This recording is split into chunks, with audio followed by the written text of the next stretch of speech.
Right now, it's time for Rockin Company's Rockin' CU, family owned and operated in Colorado for 5 decades, 2 generations. Historic and modern masons and general contractors build it with rock. Build with Rockin Company. We welcome to the show the publisher of BuffStampede.com, Adam Munsterteiger at AdamCM777 on Twitter. And good morning, Adam. Good morning, guys. We, quoting a different website, a guy who's covered CU for a long, long time. We've all read him forever and really like his work. Neil Welk did a great in-depth interview on the first 1,000 days of athletic director Rick George's tenure. And a lot of thoughts came to mind for me. But I'd say overall, what Rick George has accomplished up there has been quite remarkable. Just short of a miracle. It really is. I don't think anybody's 100% perfect in anything they do, but Rick George has come pretty close in those first 1,000 days. You even saw a quote from Phil DeStefano, the chancellor, that Rick George has exceeded his expectations tenfold. And obviously you start with the money that he's raised, close to $100 million for the facilities, which now that they've put the sod down on the new outdoor practice field there by the indoor practice facility in the stadium up there, the old Franklin Field, this is pretty much almost a complete project now. Obviously, even in that piece with Neil, Rick George talks about there's still a lot that needs to be done. Obviously, the west side of the stadium is going to be something that needs to be renovated here pretty soon. They did put in a new sound system in the Coors Event Center. There's some more stuff they need to do in there as well to kind of get that building up with the 21st century. But and even another thing that was mentioned in that article by Rick was the fact that there was a fractured fan base when he took over because of the way the whole John Embry firing went down, and you had a lot of former Buffs that were frustrated that John Embry didn't get more time, and it seemed like Rick George has been able to mend those fences in his time there at the athletic director. And I think really the fans are very critical of almost everything, and I think we saw how much they revered Rick George when the Illinois athletic director opening was there, and of course Rick George went to Illinois, played football there, so his name came up in conjunction with that job, and Colorado fans were freaking out.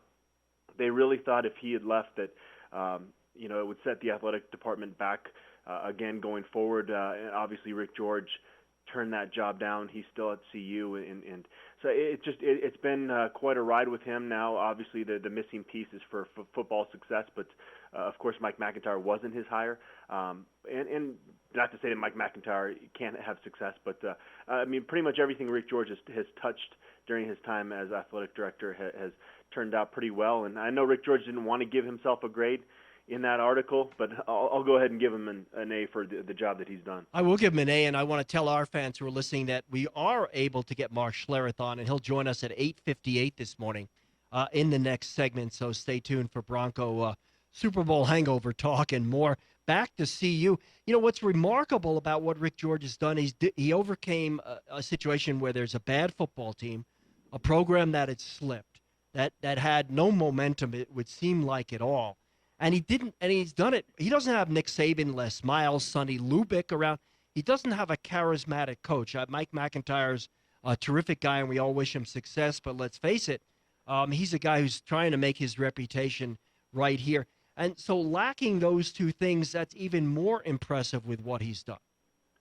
Sure, and I think what we've seen with Jim Leavitt coming on and Darren Chiaverini, if you have guys with that dynamic personality on the recruiting trail, you don't necessarily need your head coach to be a salesman. But you mentioned some guys. You can count on your hand how many guys would have been able to come in as a head coach at Colorado after the John Embry firing and done much better than Mike McIntyre has done, given where this program really was. If you had watched them in 2012, you knew this was basically a program that hit rock bottom. But Rick George has given Mike McIntyre now the pieces to be successful. These facilities, I talk to recruits obviously on a daily basis, and there's not one interview that goes by, and usually I don't even have to prompt them to talk about the facilities. They all mention it being, and these kids go around and they tour all these different schools.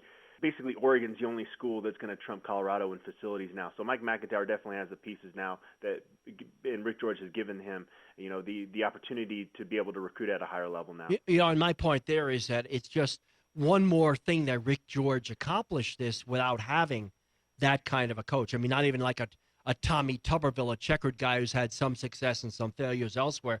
He had a virtual unknown as a coach, and yet still raised the money to get all of this going. And as you say, and we'll talk about this in a minute in terms of recruiting and the exciting fact that CU is being mentioned for one of the top quarterbacks in the country, something that would not have happened a couple of years ago. The other thing that's really great about what Rick George has done is how egalitarian and fair it is. You know, we've got a big debate going nationally about student athletes, let's face it, are used to market the university. This is how they're used. And what do they get in return? Well, some of it's not Rick George's doing, but Colorado's doing cost of full attendance, which is what the student athletes who put in an incredible amount of time and wear and tear really should get. And that's great. And that's having the major conferences go along with that has more to do with that. But everybody in the athletic department is benefiting from the increased academic and tutoring facilities, the ability to work with that, the fact that there's a track around an indoor track around the indoor practice football facility, the fact that there are locker rooms and all of the athletes in all the sports, because while Colorado is respected for their basketball program and was once revered for football but is now fallen on hard times, this is a school that competes for and wins national championships in Olympic sports, and those athletes have been taken care of by Rick George as well, and I think that's one of the impressive things. Oh, absolutely. You hear stories from before Rick George got these facilities built of how you've got national championship cross-country team that's having to change into their game day uniform outfit in basically restrooms in the Balch Fieldhouse. I mean, it was a bad situation all around. One thing you hear from people that have gone to see a lot of these other facilities, they say that Colorado's facilities are more functional than a lot of these facilities. Yeah, they have the bells and whistles, but it's something. There's basically a purpose to everything within that huge Champion Center. Absolutely, and let's talk about the results of that. Tate Martell, we've been following this case. He's the top, many rate the top dual threat quarterback in America. It was big news when he committed to and then decommitted from Texas A&M, opened things up. He's taking a second visit to Ohio State on his own dime. UCLA, USC, California, the nemesis for Colorado, it seems like in football and basketball recruiting. Cal is in there, and Colorado is in the top 5. Why would Tate Martell choose Colorado? Well, he sees an opportunity for early playing time. At this point, actually, and this could change, obviously, with Tate Martell. He's already changed his mind about where he's going once and could change his mind about his finalists. But I'm actually told Ohio State, Cal, and Colorado are going to be the top 3, or at least the 3 schools he likes the most right now. But he has said a few times, and he said this a couple times while he was getting interviewed out at the Elite 11 competition last weekend, that if he does go to Colorado, it's going to be with some other guys. And now that would be with some other guys from Bishop Gorman, another Las Vegas nice blue chip guy. So it's kind of an all or nothing thing with him. So yeah. Definitely keep an eye on that. Well, clear that space out. Ohio State already has a quarterback commit for 2017. They'll take a second. They have Kellen Mond from Baylor, who decommitted after the scandal. They're a 4-star.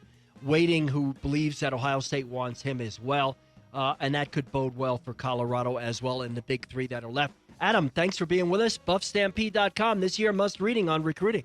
Thanks, guys. Appreciate it. Talk to you. All right, Rockin Company's Rockin CU. Family-owned, operated, historic and modern masons, general contractors. Build it with Rock. Build it with Rockin Company, rockandco.com. When we come back, Super Bowl hangover and Mark Schlereth on the Broncos.